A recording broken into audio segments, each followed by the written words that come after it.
மறுபடியும் இந்த வாரம் குக்குகள் வீட்ல இருந்து ஃபேமிலி மெம்பர்ஸை கூட்டிட்டு வந்திருக்காங்க. என்னோட 16 வருஷ கரியர்ல this is the first time my mom's entering a set. Priyanka ஏற்கனவே பிக் பாஸ்ல இந்த அம்மாவை பார்த்துருக்கமே, ஒருவேளை நீங்க மறந்துட்டீங்களா இல்ல அது வீடுன்னு நினைச்சிட்டீங்களான்னு தெரியல. சரி அதை விடுங்க. பிரியங்கா வர்ற ஷோல எல்லாமே செந்தில் கணேஷ், மூக்குத்தி முருகன், ராமர் இப்படி பல பேரை லவ் பண்ற மாதிரி கண்டென்ட் கொடுப்பாங்க. உண்மையிலே பிரியங்காவோட கணவர் எப்படி இருப்பாரு அப்படின்னு நிறைய பேர் எதிர்பார்த்திருப்பீங்க. அவரையாவது கூட்டிட்டு வந்திருக்கலாம். ஆனா பிரியங்காவோட தம்பி வந்திருக்காரு.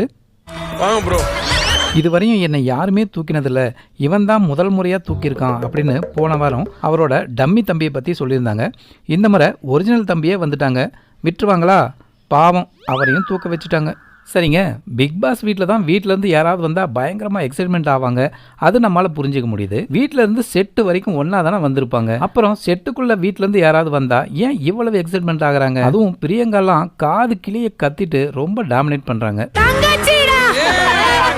எதுக்கு இவ்வளோ எக்ஸைட்மெண்ட் ஆகுறாங்கன்னு தாங்க புரிய மாட்டாங்க. ஏன் இப்படி? தெரிஞ்சவங்க கமெண்ட் பண்ணுங்க.